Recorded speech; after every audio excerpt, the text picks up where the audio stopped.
I don't know the All right. streets, So we have a quorum present, and the one item on the agenda is the presentation of the Wood County budget. We're going to lead off with public comments, and also the presentation by our finance director and assistant finance director. We're going to lay the groundwork for what the basis of the budget has been, where it stands, and what we'll be talking about, setting the tax levy and approving the 2023 budget at the end of that.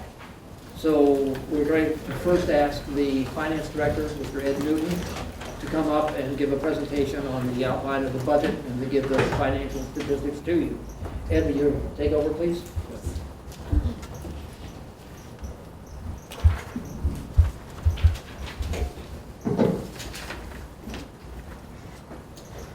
Good morning. Thank you, everybody. Thank you, Chairman Wagner.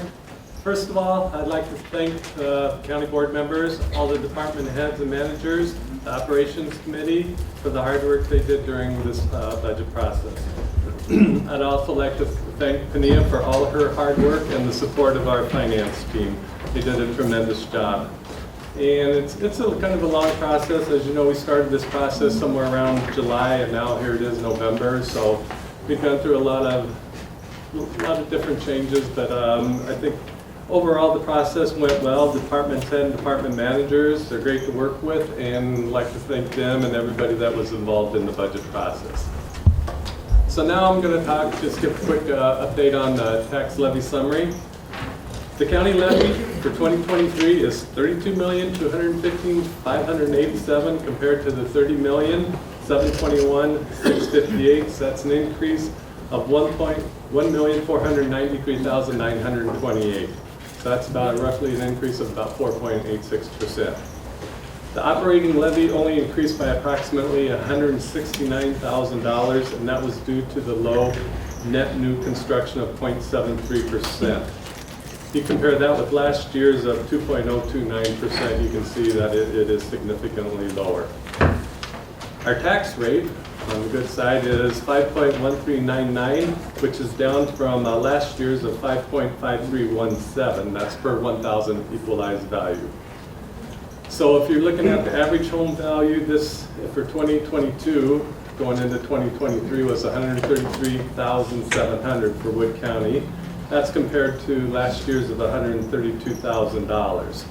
That means the county property tax is about $687 for $133,700 house, which is down from last year's of about $730. So we had a slight decrease. So that's about a $43 decrease, which is a little bit of savings for the taxpayer. And then we're looking at the total equalized value, and we have to look at the equalized value with the TIDs removed. And that increased $747,517,300, which is an increase of 12.96%. That's a significant increase from last year, so that's good to see. Hopefully we can continue with this throughout the next couple of years. Next, we're just going to take a quick look at the budget summary. As you can see, the revenues are $134.34 million against the budget expenses of $138.75 million. That means we have a budget shortfall of about $4.41 million, which needs to be covered by the reserves. Currently, the county is in solid financial conditions, but we must remain diligent as we go year by year. So we always have to look at where we're at, what our reserves are looking at, but currently our reserves are pretty good right now. Also, when we look at our reserves, we have to look at the ratios. Since the county does have sufficient reserves to cover the shortfall, when we look at our ratio, we look at the undesignated general fund reserves compared to the general fund expenditure. And for 2023, it's 64%, which is very good. If you look at other ratios, this is one of our better ones. Comparing it to 2022, that ratio is 56%, so you can see that our reserves are have grown and are very well, our reserves are in good shape. So now I'm going to turn this over to Tania, and she's going to give you a summary analysis of the expenditures and the revenues. Thank you.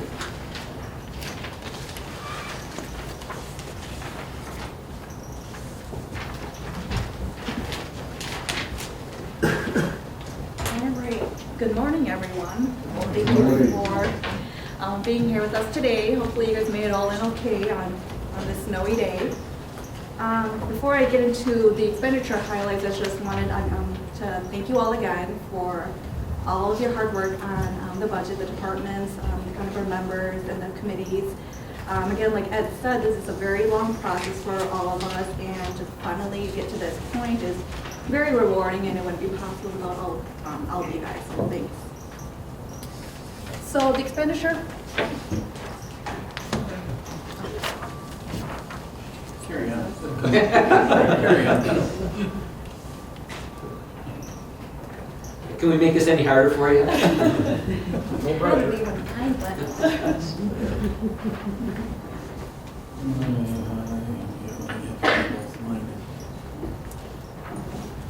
Okay, I'll get you where you want to be. okay. You want to be there, right? Yeah, I do. Very good. Thank you. All right, so expenditure highlights. I will go through just the major points, significant increases or decreases under each expenditure function. So I'm not going to read it line by line because then that'll probably take way too long. But all the information is in the budget summary, but you guys have in front of you guys. Okay. So 2023 budgeted expenditures are $138.75 million, which is an approximate decrease of $42 million from 2022's adopted budget. Health and Human Services, our largest function, increased $2.5 million, of which the majority is attributed to wages and benefit increases, and we did have a 3% COLA and the annual step increases. Higher contract services rates and rising costs of medication and supplies are other areas Health and Human Services are seeing increases in as well. Public safety increased $725,000. $622,000 accounts for wage and benefit increases. And like Health and Human Services, most departments under public safety are also seeing increased costs for contract services and supplies. And again, that's probably due to inflation. General government increased $1.07 million. $478,000 are increases for IT computers, election hardware, and health benefit enrollments. $364,000 are for wage and benefit increases. Culture, recreation, education increased $344,000. $169,000 is for ATV snowmobile trail maintenance. And under culture, recreation, and education, we have library aid that increased approximately $87,000. And that is for 100% reimbursement for 2023 versus 2022's reimbursement amount of 93%. Conservation and development increased $641,000. Parks capital outlay increased $351,000 for various projects, and that includes grant funding as well. Land conservation, operating supplies, and contract costs increased $140,000 and includes some grant funding. Debt service increased $1.2 million and represents 5.83% of the total budgeted expenditures.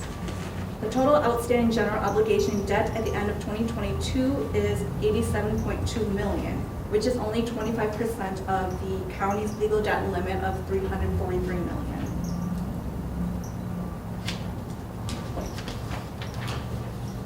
Capital projects funded by debt are $10 million for 2023. Of the $10 million, $6.5 million is for the increase in costs of the new jail construction, and $3.5 million is for highway and CIP projects. We will also be utilizing about $3 million of ARPA funds for CIP, and $2 million of that is for highway construction, and the remainder for various capital equipment and remodeling projects.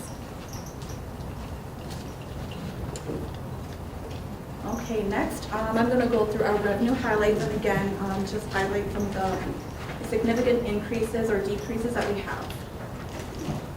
2023 budget revenues are approximately 134 million, which is a decrease of 43 million from 2022's adopted budget. Property taxes increased 1.5 million, with the bulk of that coming from the debt service levy, which increased 1.2 million to cover interest and principal payments. Operating tax levy increased 169,000, and again, the library levy increased 87,000 due to 100% reimbursement. Intergovernmental revenues, which are state and federal aids, increased approximately 4.5 million. 3 million of ARPA funds will be used for various CIP projects, as I mentioned earlier, and human services increased 720,000, and parks and forestry increases 750,000, both for additional state aid funding.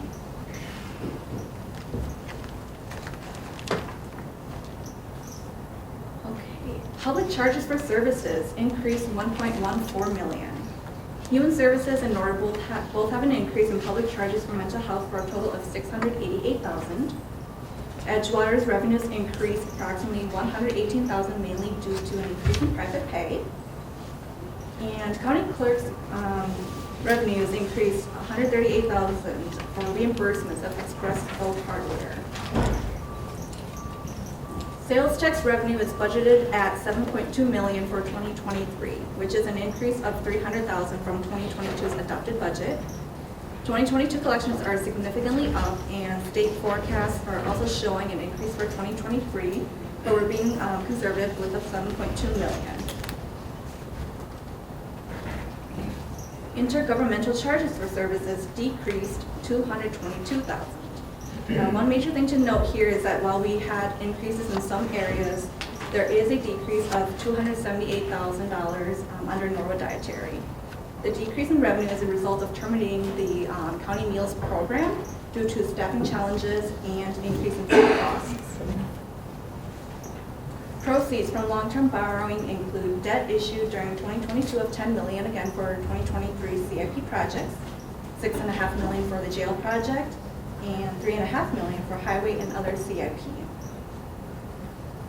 Other revenues increased 901,000. 289,000 is attributed to higher proceeds for long-term borrowing. Behavioral health program revenues increased 164,000. And last but not least, we are estimating 394,000 in total revenue from Clark Tussle and the Wood County Solar Project.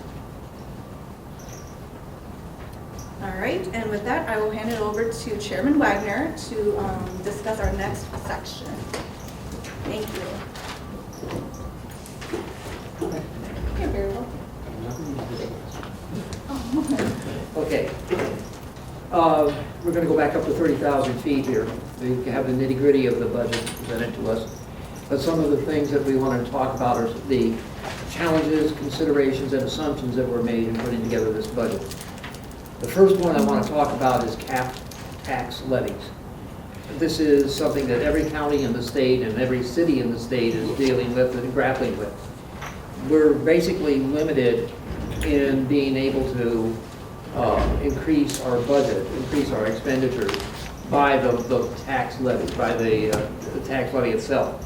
We're left with the primary factor being the net new construction.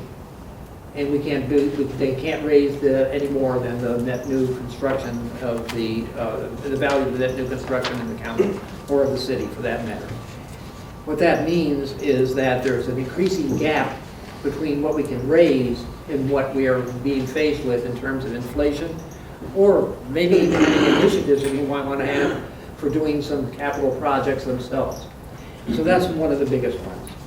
Another one of consideration is, and this one is a good one, we've been very fortunate with our sales tax. The sales tax revenue is budgeted at $7,200,000 for calendar 2023, which is an increase from the $6,900,000 we budgeted in 2022. Economic state predictions are reaching upwards of 7.5 to 7.8 million, but we wanted to be conservative in our estimate in case that number was not realized for one reason or another. We're talking about mega economics there. Personnel costs reflect a 3% cost of living adjustment, plus the annual STIP increase due to the county's wage and classification plan that takes effect on January 1st of 2023. I'll have more to say about that a little later. But the another assumption that we had to deal with, and it's sort of like the monster in the fog in the horror movies. Healthcare costs and workers' compensation did not change. However, currently Anthem, our health insurance administrator, and Aspirus have not yet come to an agreement for their services, and it's possible that Aspirus may no longer be Anthem's care provider network, or in their care provider network, effective January 1 of 2023. Now, the good news, bad news is that will not directly affect the employees or who are registered in that plan. If there's a new provider and the cost increase in the first year in 2023, the employees are protected, but the county is not. So it would be some money coming out of the general fund or out of the health reserve to pay for any increases that come up. As of this date, we still don't know what's happening there. I don't think anything has happened to move the negotiations forward. I think what the best news is we didn't face the prospect of layoffs or basically any serious problems with staff funding in this budget. We didn't look at layoffs. We didn't look at furloughs or anything like that. Didn't have to. We are just like everybody else. We're out there, every other employer that is having difficulty finding people. There's a worker shortage, and basically we have to keep our pay grades where they are competitive, and that we can be a place where they really want to work. Basically, what I think what they teach in just about every course on public administration is that we are often too focused on what the numbers in the budget are and not on the story that the budget tells. The budget is not just a financial document. It's not just the figures that Ed and Panea do such a good job of wrangling for us, but it's also a statement of where our priorities are. What are our priorities as a county? And what story do we have to tell about the county and our attitude? If you stand back and look at the budget from 30,000 feet, you'll find two things. We care about our employees, and we're moving forward for the future with the new jail and all the accoutrements that go along with it. And that includes hiring 4 new people. It says something about our county also in the fact that when we were open to bids on the jail, and it was 40 some odd percent, 40% over the estimates, that we didn't shy away from it. We took it and we embraced it, and we're moving forward. That tells people that we're serious about law enforcement, we're serious about modernizing, and we want to carry on in the future, carry on for the future. That's the overview of the budget that I have for you. We will now open the floor for questions from the public first. If there are any members of the public who wish to speak on the budget presentation as it's come along so far, please step up to the microphone and give us your name and address and tell us what your opinions are of the budget. Everybody's looking over their shoulder. Okay. Second call. Third call. There being no one, then we will move on. We will open the floor for comments from the staff, or excuse me, from the supervisors concerning the budget. Is there anyone who cares to be recognized? Mr. Chairman, Yes, Donna? I have a question, and I can't pull up my PowerPoint on, but I have a question for Pania. What was that $79,000 of donations? Can you give me a little more detail of where, I think it was 79,000, and it said additional revenue from donations. Can you explain a little bit where those, what constitutes those donations? I might have to take a more detailed look at that. Did you hear that, Donna? No, it's. Donna, she said she may need to take a more detailed look at that. Thinking of Edgewater's donation. So can you plug your, for that, please? I'm sorry. I know that. Oh, that's okay. That's okay. Okay. Donna, I don't have that specifically, that specific information in front of me right now, but I can look for it quickly and try to get that information to you. I do have my laptop with me, okay? Yeah, thanks very much. I just, I mean, I know that donate to Edgewater Haven, but I didn't realize that other people were also making contributions to our revenue. Thank you. Okay, are there any other questions from the supervisors? Any other supervisor? Mr. Clendenning, please. Yes, I just have a comment. I just want to say, our finance department did a great job. You asked them any questions this time, they had the answers, and they were the right answers. And I really appreciate what the finance department did on this budget. Thank you, Mr. Clendenning. Any other questions? If there are no other questions, the next order of business is consideration of two resolutions. The first being to set the tax levy and approve the 2023 budget. Trent, do you have that? Mr. Fisher has those in his hand, but he needs a motion and a second to pass them on to the board. I'll make a motion. Will you make a motion to, which one is that? Can I make a motion for both? You could do both, I was yeah. gonna- One I'll make a Okay, motion we'll for take them both. both at the same time. Thank you. Go ahead. Mr. Chairman, I will second that motion. There you go. Thank you, Donna. It's so duly noted. Any discussion on the motions? If not, for the member, do you want me to do a roll call of the, no. All For the those in members of favor? the Operations Committee, all those in favor, please say aye. Aye. Opposed? Aye. Donna, we got you as an aye. Thank you. Any other, is there any further discussion? If not, I'll entertain a motion to adjourn. Motion by Fisher, second by Laura. All those in favor, aye. Aye. Opposed? Thank you for your Aye. attention.